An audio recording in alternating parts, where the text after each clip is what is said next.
Paz, irmãos. Bom dia, graças a Deus. Amém. Abra por gentileza a palavra de Deus comigo no livro de 1 Samuel, capítulo 25. Nós vamos dar sequência ao que foi tratado da última vez.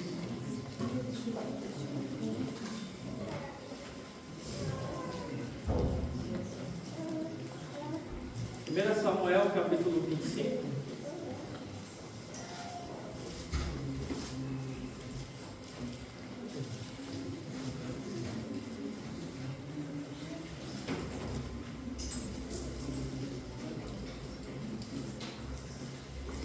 Senhor Jesus, obrigado por estarmos aqui nesta manhã. Obrigado pela condução do Senhor, da tua palavra.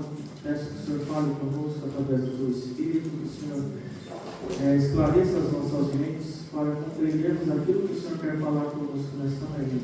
Que o Senhor abra os nossos corações, nossos ouvidos, tire todo pensamento que não provém de ti, de nossas mentes, e que possamos nos sujeitarmos a todo momento a tua palavra e a ação do teu Espírito. Amém.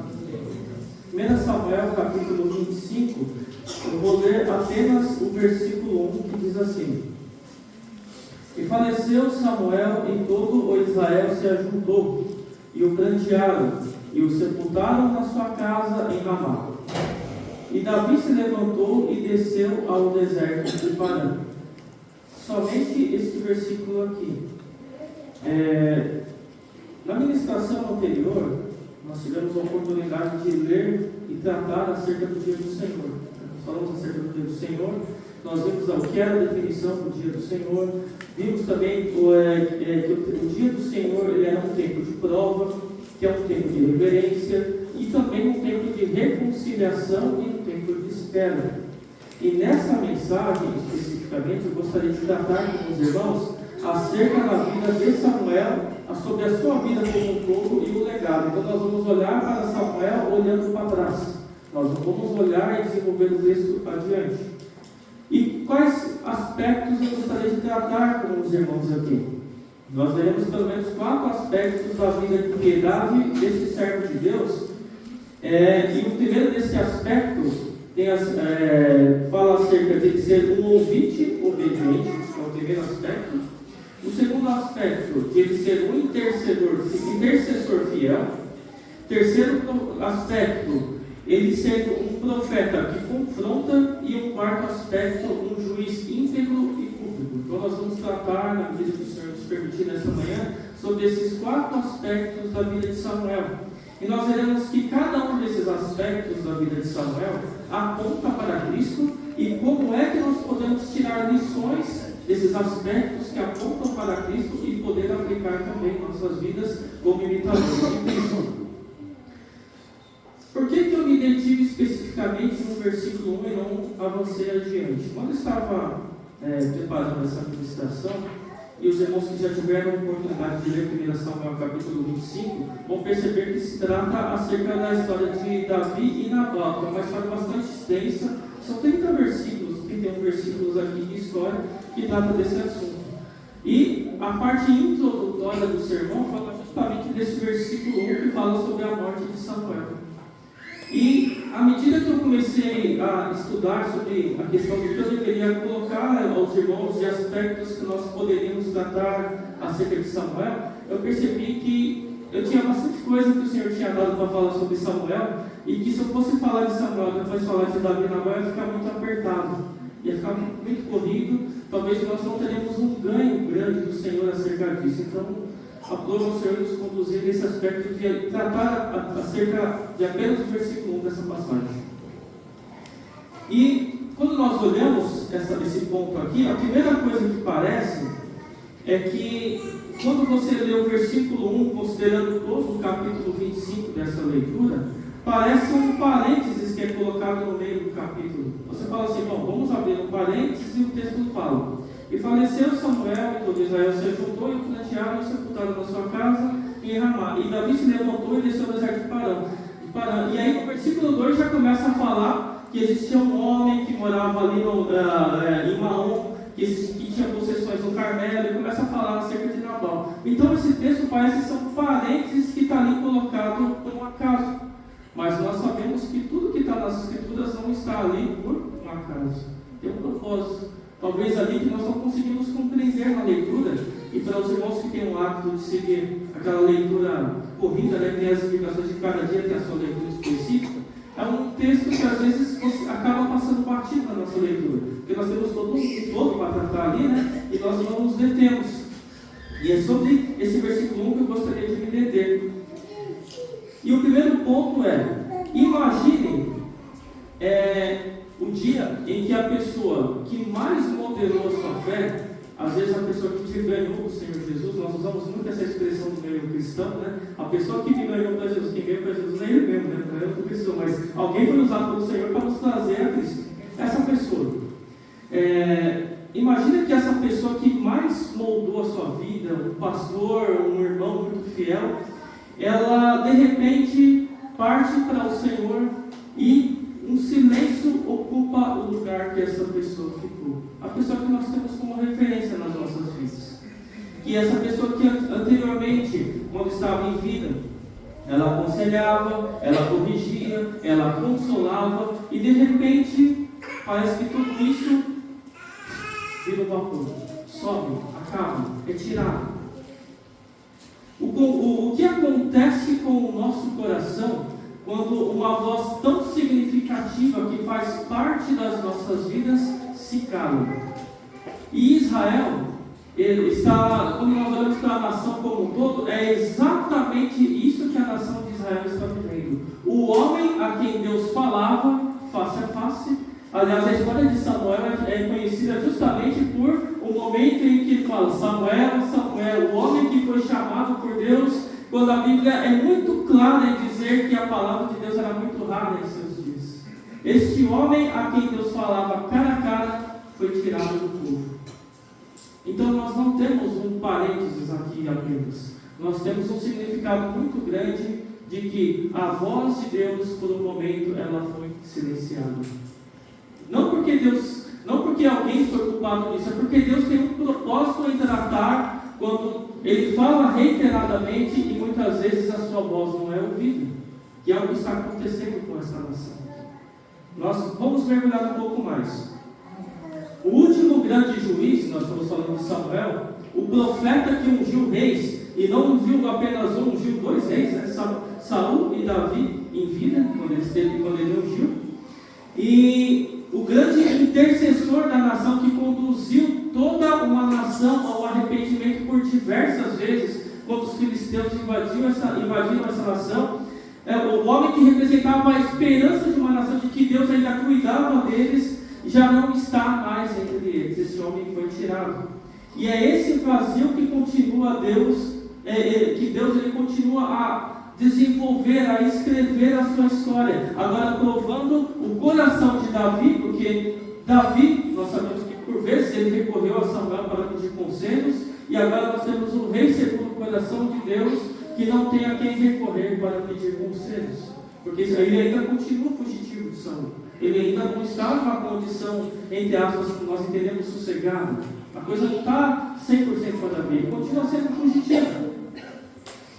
E ali, diante de toda essa situação, quando Deus recolhe um servo, é muito importante nós entendermos que Deus não recolhe a sua voz. Amém. Deus, ele muda a tratativa com o povo.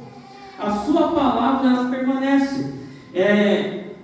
A sua graça nos sustenta e o reino de Deus continua avançando. Por isso, seja em luto ou nesse processo de transição que a nação está vivendo, nós somos chamados a responder esse processo como? Em obediência, em intercessão, em verdade e integridade, olhando para Jesus, a plena expressão daquilo que Samuel apenas prenunciava. Então Samuel era apenas um prenúncio daquilo que Cristo faria. E vamos dizer assim que o grande problema dos grandes homens de Deus é que um dia eles morrem, eles não são eternos. Mas nós temos um que não morreu, um que ressuscitou e morreu por nós. É para ele que nós temos que olhar. Homens são transitórios, são servos de Deus, são piedosos, foram colocados por Deus, mas a nossa esperança sempre repousa em Cristo. Amém. Não repousa em homens. E aqui no versículo 1, sobre o qual eu gostaria de me deter, nós temos a morte de Samuel, último dos juízes, profeta de Deus e figura central da transição de Israel para da teocracia, onde Deus falava com o líder da nação e conduzia o povo, para a monarquia, onde agora a nação ela é presidida por reis, que deveriam se submeter à voz do Senhor. Mas nós sabemos na história que isso nem sempre aconteceu. Por vezes esses reis resolveram agir segundo aquilo que caía na sua mente, segundo seus desígnios, e não segundo a vontade de Deus. Então a morte dele não é apenas o fim de uma vida, mas é um marco na história da redenção. E por que nós temos que ter isso em vista? Um dos grandes problemas que nós temos ao ler as Escrituras, e eu começo por mim, é que nós olhamos sempre as Escrituras como se Deus tivesse que tratar conosco especificamente e como é que nós estamos inseridos nessa história. Não é errado, mas o grande propósito maior não é esse. O propósito maior é que a Bíblia foi escrita para tratar de um plano de redenção da humanidade, do qual nós somos apenas instrumentos de Deus e nós somos participantes dessa grande história do Senhor. E a grande questão é de que é difícil dizer isso, mas a história não gira em torno da gente, irmãos. A história sempre gira em torno do Senhor Jesus. Amém. E por que eu estou dizendo isso? Nós vivemos um dia que a história, que os meios religiosos, sejam eles quais forem, são sempre tendenciosos em como é que o Senhor pode me abençoar, que a coisa é tão centrada na gente, que a gente perde o foco de que o Senhor está tratando a história como um todo, e de que nós somos apenas coadjuvantes nessa grande história. Então, o Evangelho em que Cristo não é o centro, nós temos que questionar, e é porque a Bíblia nos deixa muito claro que este não é o Evangelho. O Evangelho é centrado em Cristo, não é centrado no homem. Então, avançando um pouco mais, esse versículo, ele trata acerca do fechamento de um ciclo. Então, nós temos o Samuel, que é o último grande juiz, isso é mencionado lá em Atos 13, e 1 Samuel capítulo 7, e ele é o profeta-chave na transição para a monarquia. Então, 1 Samuel capítulo 10, nós vamos encontrar, eu não vou ler todo o capítulo, nós nem temos tempo para isso, nós vamos encontrar um Samuel ungindo o primeiro rei da nação. 1 Samuel capítulo 10, ele ungindo Saul como rei. Nós sabemos que Samuel, quem teve a oportunidade de ouvir um pouco lá atrás, nós vamos perceber que Samuel unge aquele rei de uma maneira um tanto quanto contrariada, porque o povo não queria mais ouvir a voz de Samuel nem a voz do Senhor. O povo queria um homem que se parecesse com um rei como as outras nações tinham. E aí escolheram, porque o povo escolheu, não foi o Senhor quem escolheu, um homem que ele era mais alto do que todos os outros demais homens, do ombro para cima. Ele se destacava quando olhava aqueles homens. De maneira que aquele homem, segundo o coração daqueles homens pecaminosos, se parecia mais com um filisteu do que com o próprio judeu, do que com o próprio israelita. Ele vinha de outra tribo, não era um judeu. E ali, aquele homem, ele foi colocado pela permissão do Senhor para ser juízo entre a nação de Israel. Então nós temos aqui o Senhor tratando com juízo as pessoas que a todo momento resolviam afrontar o Senhor. E Samuel foi o homem que Deus usou para isso. No segundo episódio, avançando adiante, nós temos Samuel capítulo 16, um homem indo ungir um rei que não tinha cara de rei. Porque o próprio Samuel, quando chega na casa de Jessé, e quando chega o filho mais velho de Jessé, Samuel olha para ele, de fato foi esse quem o Senhor escolheu. Percebe que às vezes até os nossos olhos, o Senhor, ele tem que esclarecer, porque nós não conseguimos perceber o que o Senhor percebe. E nós vamos encontrar que aquele homem a quem o Senhor chamou para ser o rei segundo o seu coração, que é um rei que prefigura o Messias que viria, nem sequer estava dentro daquela casa, ele estava cuidando das ovelhas. E ele é chamado pelos seus pais, e ali ele é ungido novamente, o segundo rei da nação, Samuel, unge ele ali. Então, a repetição deste obituário, se os irmãos verem aqui comigo, 1 Samuel capítulo 28, versículo 3, nós vamos perceber aqui, olha. E Samuel já estava morto, e todo o Israel tinha chorado, e o tinha sepultado em Ramá, que era a sua cidade. E Saul tinha desterrado os adivinhos e os encantadores. O fato do capítulo 28 ele repetir acerca da morte de Samuel significava que na cabeça de Saul, porque Saul que a história está tratando aqui, nós vamos trabalhar em detalhes ali na frente, não é o foco agora, estava carente, estava precisando ouvir a voz de Deus, e a nação estava sem alguém que ouvisse a voz do Senhor. E o fato de Samuel ser relembrado aqui no capítulo 28, como nós acabamos de ler, é muito importante porque o homem que conduzia a nação agora foi tirado e a nação está à deriva, está segundo a direção dos próprios homens. Então isso reitera o vazio profético da nação. Todo o Israel pranteou a morte de Samuel. Isso indica um reconhecimento unânime e o caráter de quem este homem foi. E aí, nós vamos encontrar no versículo 1 aqui do capítulo 25, como nós acabamos de ler, que ele foi sepultado em Ramá, ou seja, foi sepultado em sua casa. O texto deixa muito claro aqui. Provavelmente significa que ele foi sepultado na sua propriedade, na propriedade da sua família, que era uma prática de honra. E Ramá, ele era o centro do ministério de Samuel. Isso é um aspecto tão grande, irmãos, que nós podemos tirar. Eu nem anotei isso, mas nós podemos esclarecer aqui acerca disso. De que o grande problema que nós temos, e principalmente nos nossos dias, é que quando um homem de Deus começa a se destacar, ele se esquece de onde ele veio. E Deus nos chamou para ficarmos da nossa origem, da nossa casa. Samuel foi quem ele foi, mas ele nunca saiu de Ramá. E quantos homens de Deus que não se contentam em apenas pregar para um grupo pequeno de pessoas, desejam multidões, desejam cruzadas, desejam holofotes, desejam as mídias, mas Deus nos chamou para sermos e sermos aonde nós estamos. Deus nunca nos chamou para irmos para fora. E nós temos que nos contentar com isso. Deus pode te usar grandemente aqui e impactar uma nação aqui onde você está. Você não precisa do holofote, você não precisa da mídia, você não precisa de um ginásio, de um estádio. O Senhor vai te fazer grande aonde você está, aonde Ele te chamou. E na cultura hebraica, a morte de um líder espiritual não era apenas uma perca pessoal, mas a perda de uma direção nacional. Profetas, eles eram considerados os portadores da voz de Deus. Então, esse luto coletivo que está acontecendo aqui na nação expressava a consciência de que a voz profética deixava o vazio na nação.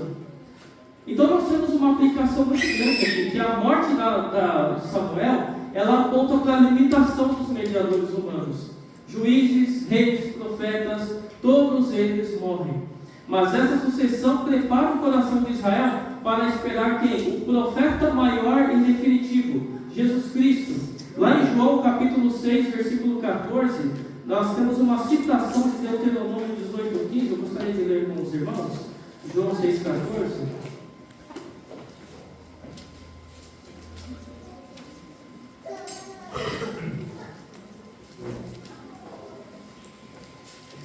Diz assim: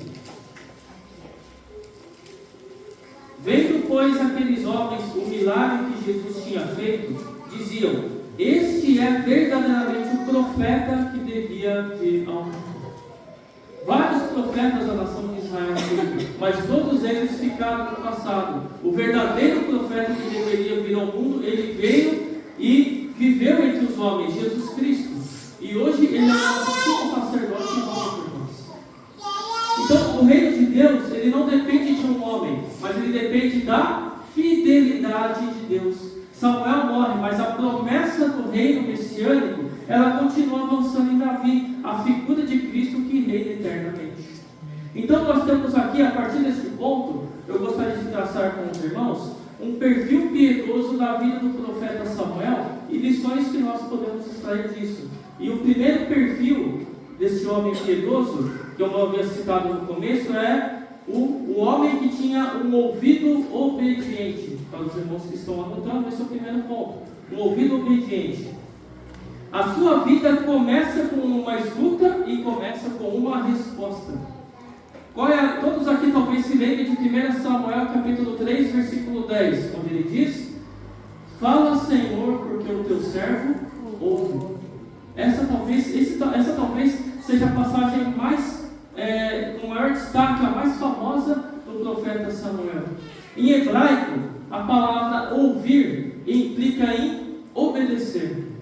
Então Samuel aprende a discernir a voz de Deus em meio às outras vozes, e ele age conforme essa palavra ao longo de toda a sua vida.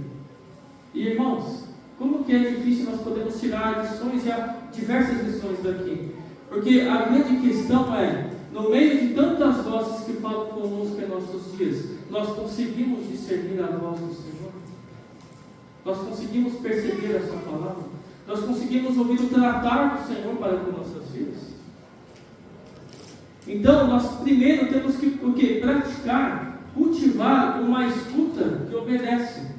A palavra, o silêncio e a prontidão para praticar essa palavra. Tiago, capítulo 1, versículo 22 nos diz: e sede cumpridores da palavra, e não somente ouvindo, enganando-vos a vós mesmos. Nós temos que ouvir essa palavra e nós temos que praticá-la. Nós temos que colocar em prática. O Senhor Jesus espera de nós que não sejamos apenas espectadores da sua palavra, mas que nós sejamos discípulos, aqueles que caminham nos passos do Mestre. Nós temos que ser praticantes dessa palavra. Então, de que maneira nós podemos fazer isso? Estabelecendo ritmos diários de leitura das Escrituras, de oração, pedindo direção específica do Senhor e verificando a prática correta de como é que nós devemos nos achegar ao Senhor. Porque é que nós falamos? Porque nós muitas vezes saímos cheios da palavra do Senhor no domingo, mas nós ficamos apenas na teoria e nos esquecemos de colocar em prática aquilo que nós estamos ouvindo no domingo. E nós viramos o quê? Espectadores apenas. O Senhor espera que coloquemos em prática aquilo que nós estamos ouvindo. Pela nossa força nós não conseguimos. Nós dependeremos de quem? Da ação do Espírito para que isso seja colocado em prática. Por nós mesmos, nós com certeza nós falharemos. Uma segunda aplicação que nós podemos tirar aqui sobre esse falar do Senhor e o ouvir e colocar em prática de Samuel é acerca do discernimento espiritual. Nós devemos submeter toda a doutrina e manifestação religiosa de nosso tempo ao crivo das Escrituras. E os irmãos aqui podem perceber que o que não falta nos nossos dias é manifestação religiosa. Mas toda ela provém do Senhor? Nós sabemos que não. Por quê? Porque não há fruto. Porque muitas vezes há um escândalo, as pessoas acabam escandalizando o nome do Senhor, ao invés de glorificar o nome do Senhor. Então nós vamos encontrar, por exemplo, lá em Atos 17:11, que está escrito: ora, estes foram mais nobres do que os que estavam em Tessalônica, porque de bom grado receberam a palavra, examinando cada dia nas Escrituras se estas coisas eram assim. Irmãos, não é porque a coisa está sendo proclamada dentro de um templo religioso, de uma igreja evangélica, quer dizer que aquilo está correto, que está certo, que a pessoa está sendo usada por Deus. Existem muitas pessoas, infelizmente, desculpem o termo que eu usarei, que estão sendo conduzidas ao inferno nesses lugares. É muito pesada essa expressão, mas essas pessoas não estão ouvindo a voz do Senhor, estão ouvindo uma outra voz. Uma outra profecia. Uma terceira aplicação que nós podemos extrair desse falar do Senhor e de ouvir e colocar em prática: a obediência, quando o Senhor fala conosco, ela é sempre imediata e ela é progressiva. Nós devemos responder hoje, nesse momento, a revelação da palavra que o Senhor nos deu, sem adiar essa obediência. João 13:17 nos diz: se sabeis estas coisas, bem-aventurados sois se as fizerdes. Nós temos que colocar em prática quando? Agora, hoje, nesse momento. Para aqueles que ainda não creram no Senhor, eu acho que todos aqui já creram, que estão entre nós, mas para aqueles que proclamam e ouvem a voz do Senhor, a obediência é imediata. Se aquele que ouve a voz do Senhor e entendeu a palavra do Senhor, sabe que precisa confessar no Senhor, se arrepender arrepender e se voltar para o Senhor e não o faz, diante do Senhor, ele já é réu de morte. Porque ele conhece e ainda assim resolveu não seguir. Entendeu e resolveu não crer. Percebam? Então, por isso que a Bíblia fala em Romanos capítulo 3 que não há nenhum justo, nenhum sequer. Que todos pecaram e carecem da glória de Deus. Porque Deus é muito claro em dizer as Escrituras para nós. Todo domingo a palavra de Deus é proclamada. Não somente aqui, mas em vários lugares. E ainda assim os homens resolvem seguir os seus próprios desígnios. De que maneira isso se cumpre na pessoa de Cristo? Nós temos que tirar lições disso também. Jesus Cristo, Ele é um Filho perfeitamente obediente. Nós temos que ser obedientes como Cristo foi obediente. Lá em Hebreus capítulo 10, versículo 7, nós encontramos: eis aqui estou para fazer, ó Deus, a tua vontade. O Filho de Deus fazia a vontade do Pai. Jesus Cristo cumpriu plenamente a vontade do Pai. Um outro cumprimento na pessoa de Cristo que nós podemos extrair, que Cristo, o pastor, Ele é o pastor por cuja voz nós somos guiados.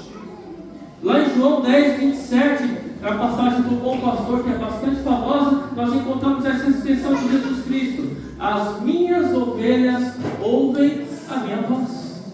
Nós temos ouvido a voz de Cristo? Temos colocado em prática aquilo que o Senhor tem falado conosco?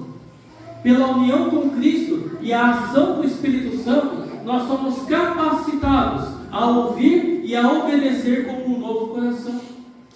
Ezequiel, capítulo 36, versículos 26 e 27, diz assim, olha, a expressão de Ezequiel, um outro profeta: e dar-vos-ei um coração novo, e porei dentro de vós um espírito novo, e tirarei da vossa carne o coração de pedra, e vos darei um coração de carne, e porei dentro de vós o meu espírito, e farei que andeis nos meus estatutos, e guardeis os meus juízos, e os observeis. Nós dependemos da ação do Espírito de Deus para ouvirmos a voz do Senhor, para sermos sensíveis em perceber isso. Mas como é que nós perceberemos, discerniremos a voz do Senhor em nós, quando nós enchemos a nossa mente de um monte de porcaria desse mundo que ocupa o lugar que Deus deveria estar ocupando em nós? Quantas vozes estão ocupando o lugar que Deus deveria estar ocupando na nossa mente? Vozes de opiniões políticas que estão muito fortes hoje. Parece que só se fala de política. Você encontra na rede social essas coisas. Parece que o Evangelho deixou de ser o centro. Parece que o político serve para resolver todos os nossos problemas. Mentira, irmãos. Quem resolve o nosso problema é o Senhor Jesus. Não é político nenhum. Se nós colocarmos a nossa esperança no político A ou no político B, todos eles nos decepcionarão. Todos eles. Agora nós temos que colocar a nossa esperança em quem? Em Cristo. Então tira essas vozes que têm ocupado a sua mente, vozes deste mundo, vozes das polêmicas que surgem nos nossos dias, e ocupemos a nossa mente com a voz do Senhor. E a voz dele é declarada pela sua palavra. Amém? Deus pode falar conosco diretamente? Sim, Ele pode. Mas Ele não fará primeiramente por meio da sua palavra. Amém? Segundo aspecto dos quatro que eu estou tratando nesta manhã: intercessor fiel. Samuel, ele julga e ele também ora pelo povo, reconhecendo que deixar de interceder pelo povo se torna o quê? Um pecado. 1 Samuel capítulo 7, nós voltarmos aqui um pouco na história de Samuel. 1 Samuel capítulo 7, dos versículos 5 ao 9, são 5 versículos, perdão. Diz assim, eu vou ler rapidamente para nós ganharmos tempo. Disse mais Samuel: congregai a todo o Israel em Mispá, e orarei por vós ao Senhor. E congregaram-se em Mispá, e tiraram a água, e a derramaram perante o Senhor. E jejuaram aquele dia, e disseram ali: pecamos contra o Senhor. E julgava Samuel os filhos de Israel em Mispá. Ouvindo, pois, os filisteus que os filhos de Israel estavam congregados em Mispá, subiram os maiorais dos filisteus contra Israel, porque ouvindo os filhos de Israel, temeram por causa dos filisteus. Por isso disseram os filhos de Israel a Samuel: não cesses de clamar ao Senhor nosso Deus por nós, para que nos livre das mãos dos filisteus. Então tomou Samuel um cordeiro de mama e o sacrificou inteiro no holocausto ao Senhor. E clamou Samuel ao Senhor por Israel, e o Senhor lhe deu ouvidos. Sua intercessão, a intercessão de Samuel, sustenta a nação em crise e chama esta nação ao arrependimento. Perceba?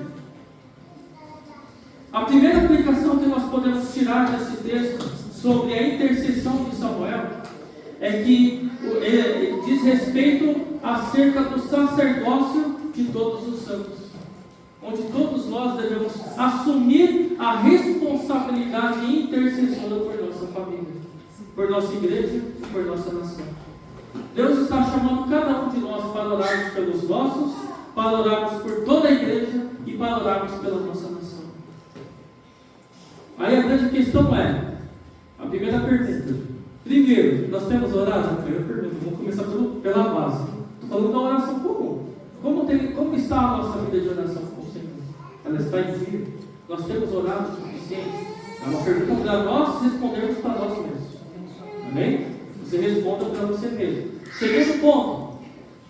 Nessas orações, temos incluído, além dos nossos, temos lembrado de orar pela igreja, pelos irmãos. Eu sei que os irmãos oram, porque nós temos até uma lista no WhatsApp só para isso. Eu sei que os irmãos são bastante fiéis nisso. Mas, além de orarmos pelos nossos, Deus também pede para orarmos pela nação, orarmos por este mundo. Deus nos chamou como intercessores da nossa nação. Somos luzes em meio a essas trevas que estão à nossa volta.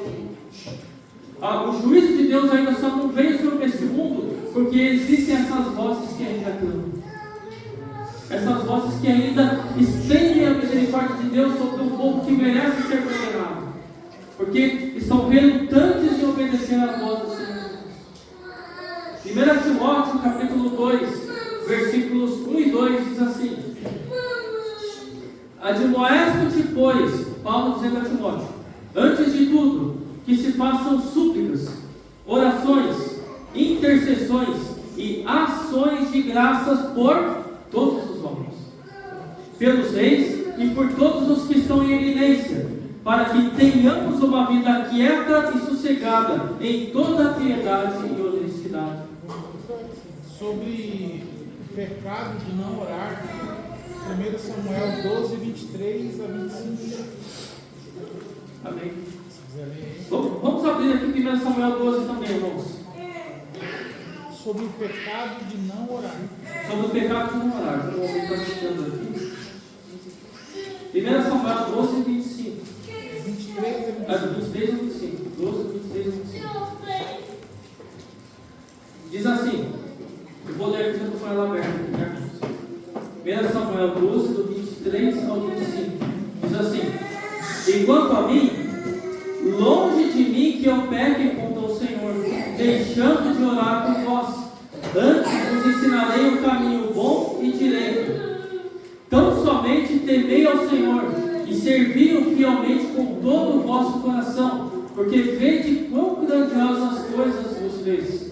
Porém, se perseverardes em fazer o mal, perecereis, assim vós como o vosso rei. Uma orientação também aqui de Samuel, quando ele está resignando do seu cargo. Samuel foi afastado de sua função, mas ele ainda assim não deixou de ser um intercessor da nação. Percebe? A nação agora estava debaixo da autoridade de Saul, mas a função de intercessor continuava com ele. Percebe? O Senhor nos chama a continuar na intercessão, a orarmos por todos aqueles, inclusive aqueles que nós achamos que não deveríamos orar ou nos esquecemos deles, porque nos fazem mal muitas vezes. E aí, essa intercessão, como a segunda aplicação que nós podemos tirar, ela inclui o arrependimento e ela inclui também uma ação. Percebam, olha, é orar, confessar, agir em favor do bem comum. Tiago capítulo 5, 16 diz assim, olha: confessai as vossas culpas uns aos outros e orai uns pelos outros, para que sareis, ou para que sejais sarados. Outra tradução diz assim, Tiago 5,16: a oração do justo pode ir muito os seus efeitos, igreja, né? A oração dos justos pode muito em seus efeitos. Ou seja, às vezes, nós passamos anos a fio orando por uma causa, pela conversão de um parente que é bastante rebelde, por um filho que está nas drogas, por uma situação que nunca se resolve de enfermidade, muitas vezes, e nós achamos que o Senhor não está ouvindo as nossas orações. Na verdade, o Senhor ouviu cada uma das palavras que nós dissemos. Não existe nada que esteja fora do controle do Senhor. Mas muitas vezes o Senhor quer testar em nós o tamanho da nossa fidelidade a Ele, para saber até onde nós conseguimos ser fiéis ao Senhor, para que sejamos moldados à sua imagem. Então, irmãos, vamos dizer assim, não é uma expressão de um evangeliquez. Nós ouvimos bastante que o dia da sua vitória já está determinado. Nós ouvimos muito essa expressão, né? O dia da sua vitória já está determinado. A segunda parte, pode ser que essa vitória seja na glória, ninguém gosta de ouvir essa parte, mas já está determinado. Seja quando estivermos com Cristo na eternidade, ou seja, se o Senhor determinou o dia da sua vitória aqui. O Senhor já determinou de alguma forma. Amém? Uma terceira aplicação desse aspecto da intercessão: a perseverança e o amor prático. Nós devemos interceder, inclusive com quem falha conosco, por aqueles que escorregam com a gente. Lucas capítulo 6, versículo 27 e 28 diz assim: Lucas 6, 27 e 28. Mas a vós que isto ouvis, digo: amai a vossos inimigos, fazei o bem aos que vos odeiam, bendizei os que vos maldizem, e orai pelos que vos caluniam. Aquela passagem é bastante complicada, nós geralmente não gostamos muito dessa parte, mas é um mandamento do próprio Senhor Jesus. E nós temos uma passagem ainda mais clássica, 1 Tessalonicenses 5,17, onde concorda com todo esse aspecto da intercessão, que talvez seja um dos melhores versículos do Novo Testamento, que é: orai sem cessar. Ore a todo tempo. Ore o quanto você aguentar. Ore mesmo quando você não tiver forças. Mas ore, continue orando. De que maneira isso se cumpre na pessoa de Jesus Cristo? Jesus Cristo, Ele é o nosso sumo sacerdote perfeito. Ele é o único mediador que vive para interceder por nós. Ele está intercedendo por nós.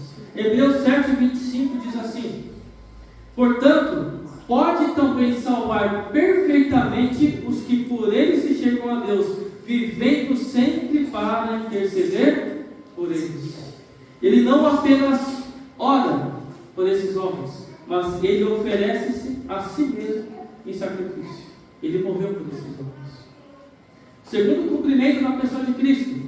Em Cristo, a nossa intercessão participa da pessoa de Cristo. Nós oramos de que maneira? Em nome de Jesus. Tudo que nós clamamos, nós oramos em nome de Jesus, confiando que a mediação dele garante acesso e eficácia. João capítulo 16, versículos 23 e 24 diz assim: e naquele dia nada me perguntareis. Na verdade vos digo que tudo quanto pedides ao meu Pai em meu nome, Ele vos há de dar. E até agora nada pedistes em meu nome. Pedi e recebereis, para que o vosso gozo se cumpra. Então, nós devemos orar em nome do Senhor Jesus. Pedir em nome do Senhor Jesus, porque Ele é o nosso mediador e Ele nos conduzirá as nossas súplicas ao Pai, e sempre a vontade do Pai e do Filho, a nossa intercessão será ouvida. Amém? Avançando. Terceiro aspecto do profeta Samuel, um profeta que confronta. Samuel, ele confronta sempre Saul com coragem e com clareza. Olha, 1 Samuel capítulo 15, versículos 22 a 23, nós temos uma expressão ali, que ela é bastante clássica no livro de Samuel, onde ele diz: obedecer é melhor do que sacrificar. É um outro ponto-chave do livro. A sua palavra, a palavra do profeta Samuel, ela denuncia o quê? Idolatria, ela denuncia auto-engano, ela denuncia desobediência, mas ao mesmo tempo há um chamado de retorno a Deus. Samuel está errado, se arrependa enquanto há tempo. Eu intercederei por você todos os dias enquanto estiver vivo, para que o seu coração se volte ao Senhor. Ele não deixou de falar a verdade, mas ele disse a verdade em amor. Não deixou de amar Saul. E a primeira aplicação, uma bem clássica que nós entendemos nesse texto, é que nós devemos falar a verdade em amor. Unir coragem e compaixão ao corrigir e também ao ser corrigido. Irmãos, como é difícil isso. Gálatas capítulo 6, versículo 1 diz assim: irmãos, se algum homem chegar a ser surpreendido em alguma ofensa, vós que sois espirituais, encaminhai o tal com espírito de mansidão, olhando por ti mesmo para que não sejas também tentado. Uma coisa, e eu falo isso por experiência de muito tempo, nós somos muito rápidos para julgar as pessoas. Nós, quando vemos um irmão escorregar em qualquer falta que seja, nós já parou. Fazemos aquele alarde todo. E nós esquecemos de considerar que nós somos tão falhos quanto aquele que precisa ser corrigido. Percebe? Como diz o ditado, nós estamos apontando para lá, mas esse dedo também está apontando para cá. Percebe? Não existe super-homem. Existem homens e mulheres de Deus que na sua caminhada cristã escorregam nas pedras que muitas vezes estão pelo caminho. Mas, por isso que o Senhor preparou a igreja, a comunhão, para aquele que está ao lado, pegue pela sua mão, o levante e continue na caminhada. Se ele não conseguir se levantar e caminhar, pegue aquele irmão, aquela irmã, coloque em seus ombros e o carregue. Esse é o chamado do Senhor para nós.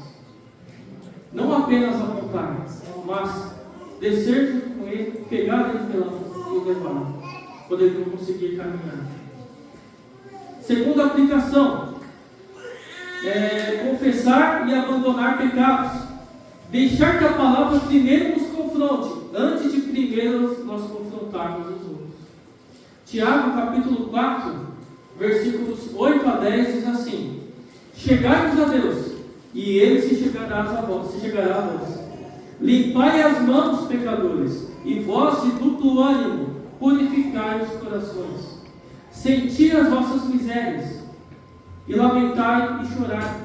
Converta-se o vosso riso em pranto, e o vosso gozo em tristeza. Humilhai-vos perante o Senhor, e Ele vos exaltará. Está falando, irmãos, que todos nós, começando por mim, estamos sujeitos a pecar, sujeitos a escorregar, sujeitos a falhar.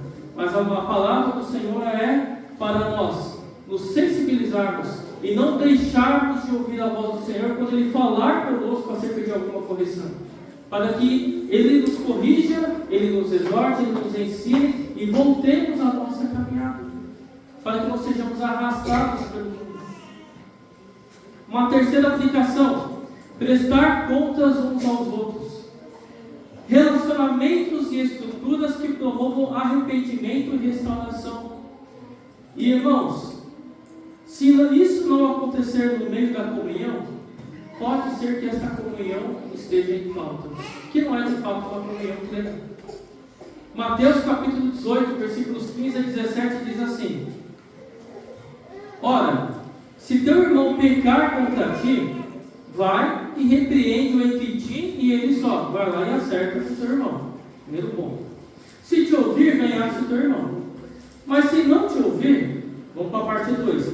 Leva ainda contigo um ou dois, para que pela boca de 2 ou 3 testemunhas toda a palavra seja confirmada. Terceiro, e se não escutar ainda assim, diz-o à igreja, a todo o corpo de Cristo. E se também não escutar a igreja, o corpo todo de Cristo, considera-o como um gentil e publicano. E essa expressão é bem interessante, porque quando a Bíblia fala considera-o como um gentil e publicano, qual é o pensamento nosso, automático dessa situação? Ele não quer nada com a gente, ele que caminha segundo os passos dele. Não é assim que nós fazemos? Porque ele está sendo rebelde, não quer ouvir a nossa voz. o irmão já falou com ele, 3 irmãos já falaram com ele, a igreja já falou com ele, o camarada ainda assim não quer caminhar com a gente.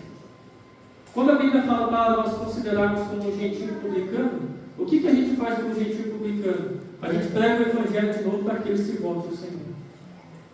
Essa é a nossa tarefa. A Bíblia em momento algum nos exorta a abandonar aquele que está em rebeldia, mas que o evangelho seja proclamado sempre mais uma vez, para que aquela pessoa se volte ao Senhor em tempo oportuno. Então nós devemos sim prestar contas uns aos outros. Se nós não fazemos isso, nós corremos o sério risco de caminharmos pelo caminho da religiosidade, achando que está tudo certo, na verdade existe muita coisa para ser colocada nos trilhos. Amém? Cumprimento na pessoa de Cristo. Jesus, ele é um profeta definitivo, cheio de graça e de verdade. Ele denuncia a hipocrisia e chama ao arrependimento sempre com autoridade e com misericórdia. Nós vamos encontrar aqui em Marcos capítulo 1, versículo 15, e dizendo: o tempo está cumprido e o reino de Deus está próximo. Arrependei-vos e crede no Evangelho. Esse deve ser o nosso comportamento. Pregar o Evangelho, mas ao mesmo tempo nós estamos prontos para abraçar, para chorar com aquele que está em dificuldade na sua caminhada, assim como o Senhor Jesus fez. Um segundo ponto de um cumprimento em Cristo: pelo Espírito, Cristo continua a confrontar e a consolar a sua igreja, conduzindo a igreja na sua verdade. Olha, João 16, versículos 8 e versículo 13: e quando ele vier, convencerá o mundo do pecado, da justiça e do juízo. Mas quando vier aquele, o Espírito da verdade, ele vos guiará em toda a verdade, porque não falará de si mesmo, mas dirá tudo o que tiver ouvido e vos anunciará o que há de ouvir, o que há de vir. Então é o Espírito Santo quem convence o homem do pecado, da justiça e do juízo. Mas como é que o Espírito Santo convence o homem do pecado, da justiça e do juízo? Anunciando Cristo. E Cristo deve ser anunciado por quem? Por nós. Para isso que Deus nos chamou, para sermos anunciadores do Evangelho. E nós somos chamados, e quem vai fazer a obra da conversão é o Espírito Santo. Nós, pela nossa força, não conseguimos converter ninguém. Mas o Espírito Santo que habita na igreja, é Ele quem convence o homem do pecado, da justiça e do juízo. Amém? Um quarto ponto para caminharmos para o final do profeta Samuel: ele é um juiz íntegro e público. Samuel, ele teve uma vida pública irrepreensível. Ele se oferece inclusive ao escrutínio do povo todo. Se nós voltarmos lá em 1 Samuel capítulo 12, nós vamos encontrar uma expressão ali do versículos 3 ao 5. Vamos ler essa passagem aqui. É uma passagem curta e nós podemos tirar bastante lições aqui. 1 Samuel capítulo 12, versículos 3 ao 5.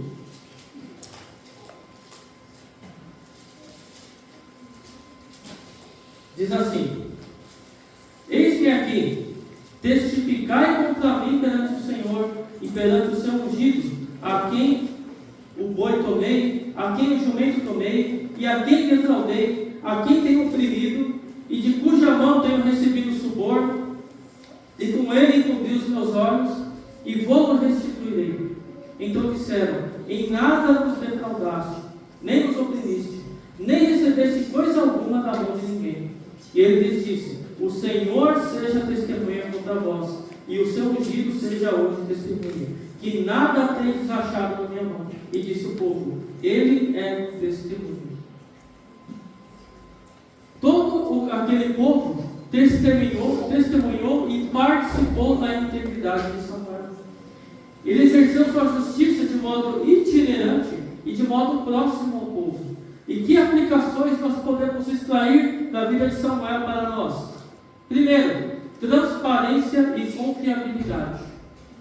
Todo cristão, ele deve evitar ganhos desonestos, favoritismos e manipulação. Ele deve prestar contas de todas as áreas da sua vida a quem? Ao corpo de Cristo.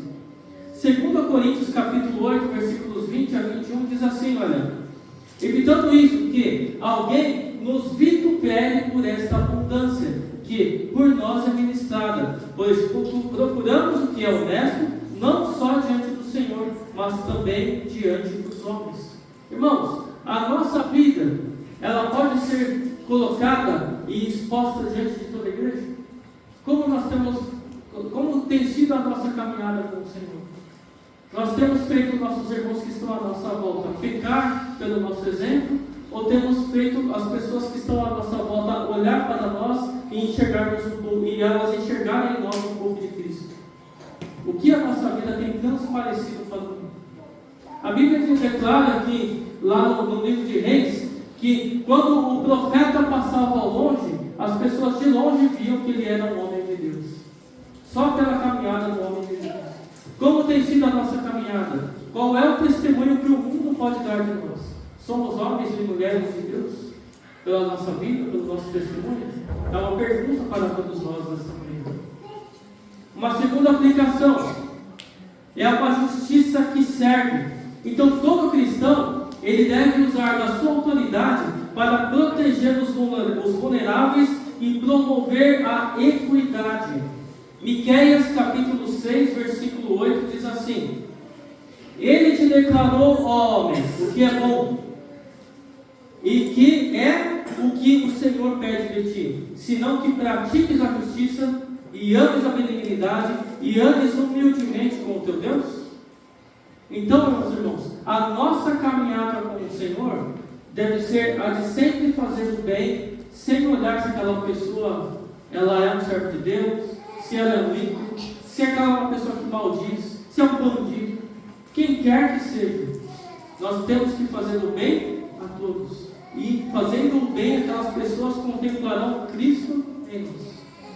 Percebam?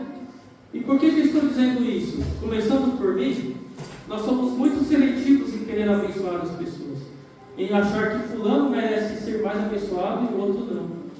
Mas não é o que a palavra de Deus nos diz. A palavra de Deus nos diz que nós devemos fazer o bem sem olhar a quem. Não está escrito isso na Bíblia, tá? Isso é um provérbio, tá? Mas vamos dizer assim, é um ditado que nós podemos aplicar em nossas vidas, que nós devemos sempre fazer o bem ao próximo. E com isso, aquela pessoa, se ela não teme ao Senhor, ela será ganha para Cristo. Uma terceira aplicação. O Senhor fala acerca de terminar bem o seu trabalho, o seu serviço ao Senhor. Nós devemos ter coerência em nossas vidas a longo prazo, não apenas nos momentos de brilho. Provérbios capítulo 11, versículo 3 diz assim: a sinceridade dos íntegros os guiará, mas a perversidade dos transgressores os destruirá. Irmãos, existem muitas pessoas que começam bem na caminhada com o Senhor, mas que no meio da sua caminhada se perdem no meio do caminho. E não estou falando isso somente de pessoas que servem na igreja de uma maneira comum, de uma maneira que ela não exerce nenhuma função entre aqueles que ela está convivendo. Quantos pastores, quantos mestres, missionários, nós percebemos que lá atrás aquelas pessoas eram verdadeiros homens, verdadeiras mulheres de Deus, e que no meio da sua caminhada, por conveniência, se perderam e começaram a proclamar um outro evangelho, uma outra coisa das Escrituras que vai contra aquilo que as Escrituras afirmam. Ou seja, todos nós, nenhum de nós está livre de cairmos nesse erro. Então, melhor do que começar é terminar no Senhor, terminar em Cristo. Amém. Então, irmãos, às vezes nós não sermos uma pessoa extremamente pública, ainda que todos aqueles que exercem o ministério são de alguma maneira públicos, mas evitar confrontos, por exemplo, com questões que vão trazer mais fumaça do que fogo. Sabe, existem pessoas, irmãos, e eu falo porque eu já caí nesse erro também, hoje eu evito, que em redes sociais, às vezes querem discutir doutrina, querem discutir verdades, e aquilo não vai trazer glória nenhuma para o Senhor. Vai trazer escândalo muitas vezes, porque aquela pessoa que está lá não vai concordar com você, e você não está concordando com aquela pessoa.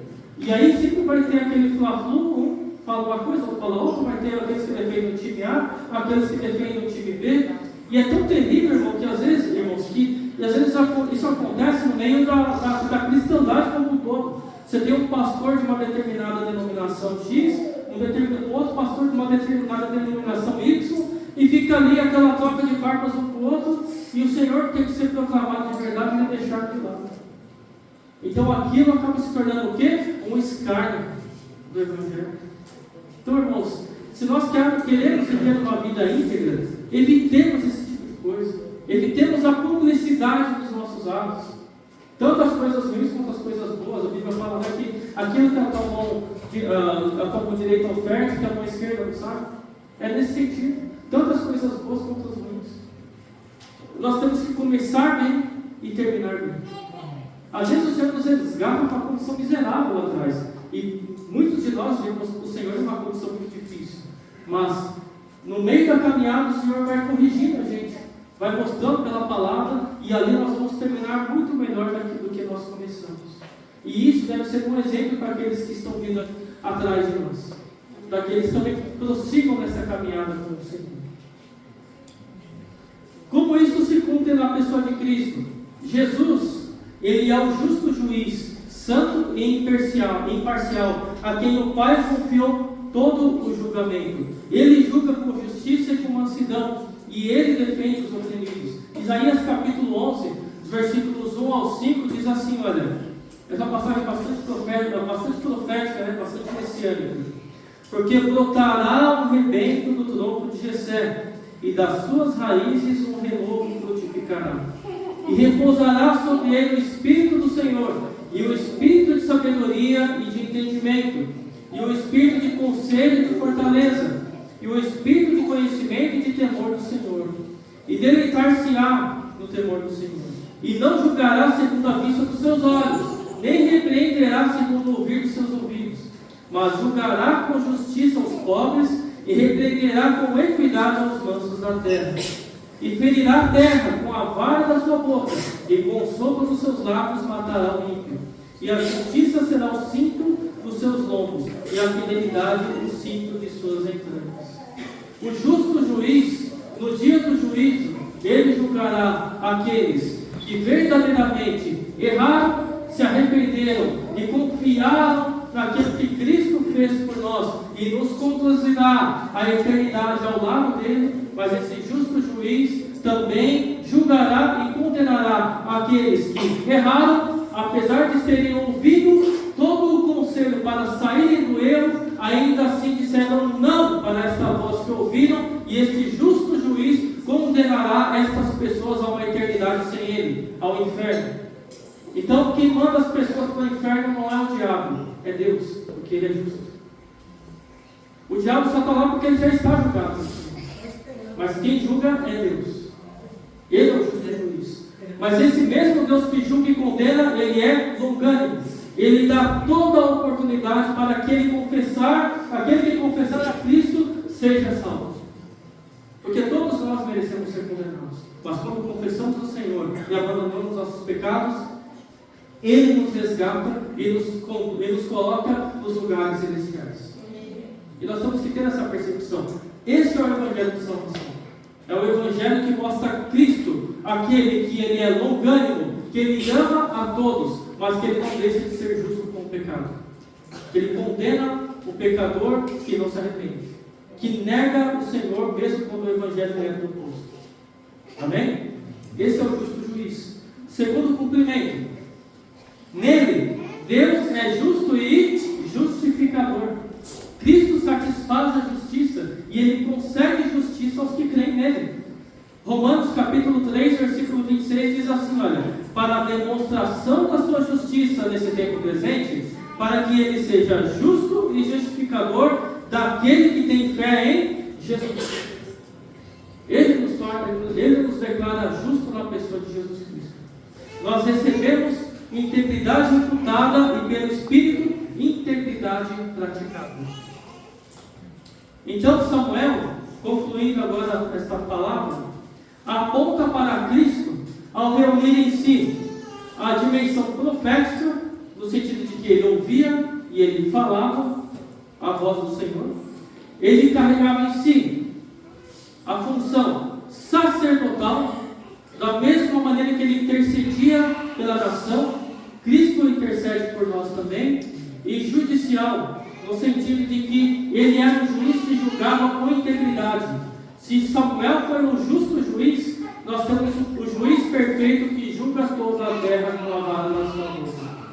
E que todos serão, aqueles que creem serão salvos pelo ato do Senhor Jesus na cruz. E todos aqueles que não confessam o Senhor Jesus serão condenados. Então, ele é o profeta que nos revela o Pai, o sacerdote que nos reconcilia com o Pai e o rei juiz que estabelece a justiça do Pai. Unidos a Cristo, somos formados para ouvir e obedecer, interceder com amor por todos os irmãos, por todos os ímpios, confrontar com verdade a todos e a viver com integridade pública pela glória de Deus e para o bem do próximo. Todos esses exemplos nós podemos aplicar em nossa vida, e fazendo isso nós estaremos imitando aquilo que Cristo Jesus já fez para nós. Amém. Uma última leitura bíblica para nós encerrarmos. Hebreus capítulo 1, versículo 1 ao 3. Gostaria de encerrar com esta leitura. Diz assim, Hebreus capítulo 1, versículo 1 ao 3.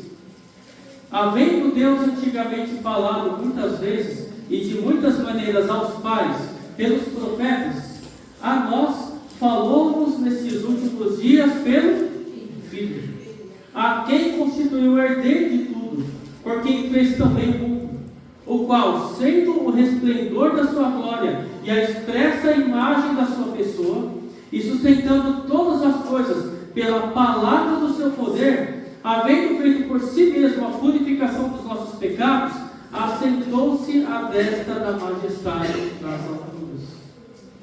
O legado de Samuel nos chama a uma vida de escuta e obediência, intercessão perseverante. Temos que orar todos os dias, coragem profética, no sentido de proclamar o Senhor mesmo nesses dias difíceis, e integridade visível. A nossa vida deve ser exemplo para aqueles que estão de fora. Em Cristo, isso é possível. Que o Espírito nos forme para que no dia a dia a nossa vida sempre aponte para o rei que Samuel anunciou e que este rei já reina entre nós. Amém, irmãos? Que o Senhor nos conduza diante dessa palavra. E eu gostaria de trazer aos irmãos nesta manhã acerca deste versículo 1 no capítulo 25, que parece que é apenas um parênteses na nossa leitura, mas que nos traz esses grandes ensinamentos acerca de quem foi o profeta Samuel e de toda a sua vida e de todo o seu legado. Amém? Senhor Jesus, muito obrigado pela tua palavra nesta manhã. Peço, meu Pai, que o Senhor nos ajude a vivermos estas palavras que foram ditas. Nós sabemos o quão distante nós estamos, meu Pai, de colocarmos em prática cada uma dessas palavras. Nós pedimos o auxílio do Teu Espírito que nos conduza a colocar em prática todas essas coisas para todos os dias sermos conformados à imagem do Seu Filho. Nós fazemos esta oração em nome do Senhor Jesus. Amém.